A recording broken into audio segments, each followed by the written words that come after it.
The role of a pastor is not to ensure that his own spiritual gift gets used on a Sunday morning. The role of a pastor, among other things, I think is to ensure that the spiritual gifts of the entire congregation are used consistently throughout the week. Currently, we seem to have this sort of all-star pitcher pastor position, kind of like we got rid of the head coach position, we got rid of the general manager position, and we gave their keys to the ballpark to the all-star pitcher. But the pitcher's like, well, I know how to pitch, so he goes out on a Sunday morning and he throws a few innings. He delivers a sermon. And maybe there's a catcher, and the catcher is like the worship service leader. So you've got two guys out on the field on a Sunday morning, but because the rest of us don't seem to really fit into this church model, we've more or less been sent into the stands, and we are now fans. We're out in the bleachers. So I think this model just needs to be redefined, and the role of a pastor within it needs to be redefined as well.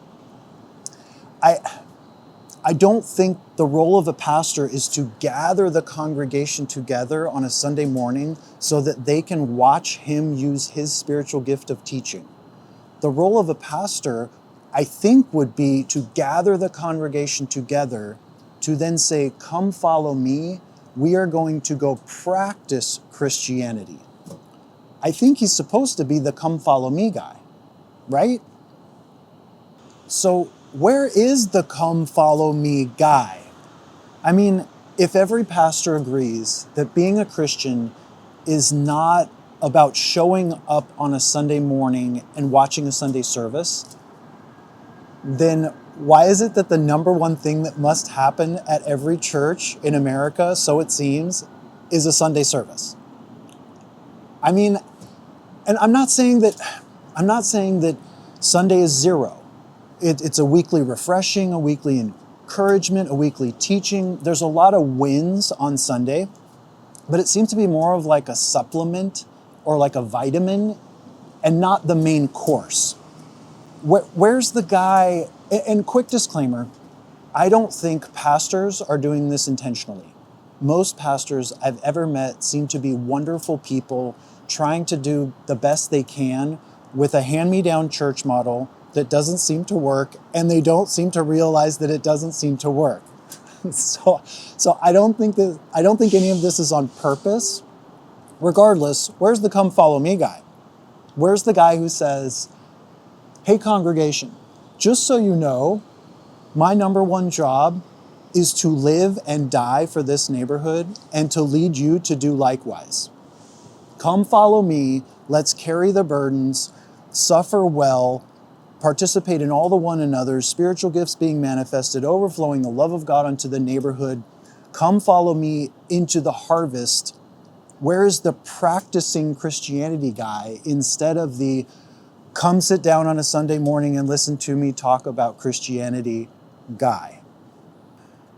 What seems to have happened is that we've taken one person's individual calling or spiritual gift and we've turned that into the entire church model. Sort of like if I have a friend and he likes to play the guitar and sing songs about Jesus, and he feels called to, I don't know, go in front of the grocery store on Thursday nights and play the guitar, sing songs, and hand out Jesus loves you literature or Jesus tracts to people. Okay, let's say I support that. So I go out on Thursday nights and I applaud after every song, and I throw $50 into the guitar case, and maybe I hand out some tracts or pray for someone.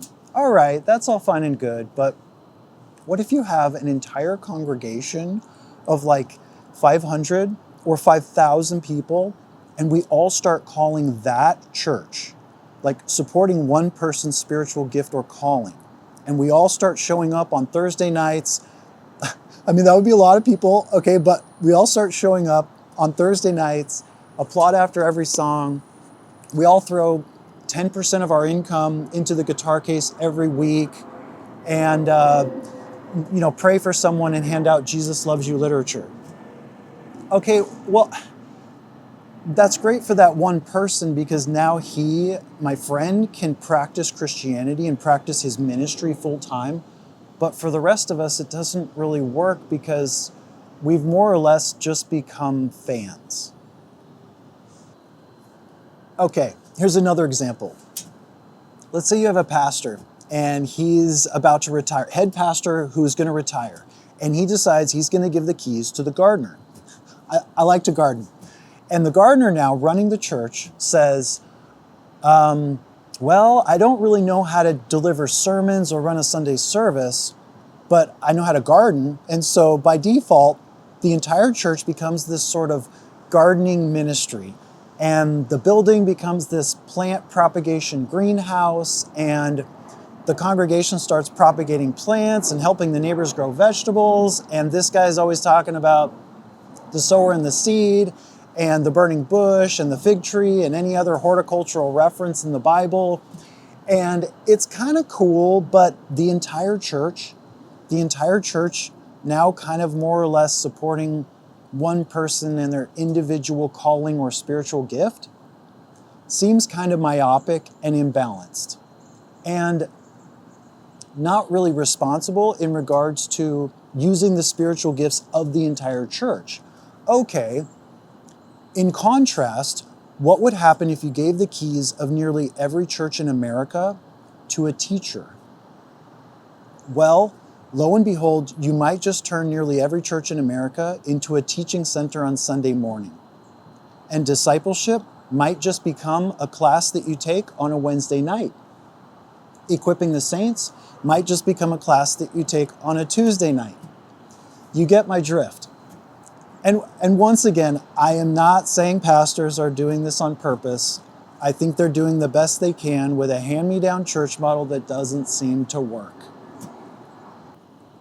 If you wanted to try to salvage this model, which I'm not sure would be a good idea, maybe not, I don't know. But if you did, you'd probably have to take the teaching role, which seems to be somewhat elevated, and bring it back into the context of all the spiritual gifts, and then institute a leader who's more of a general manager or head coach type, who knows how to support the flourishment of all the spiritual gifts, not just the teaching gift.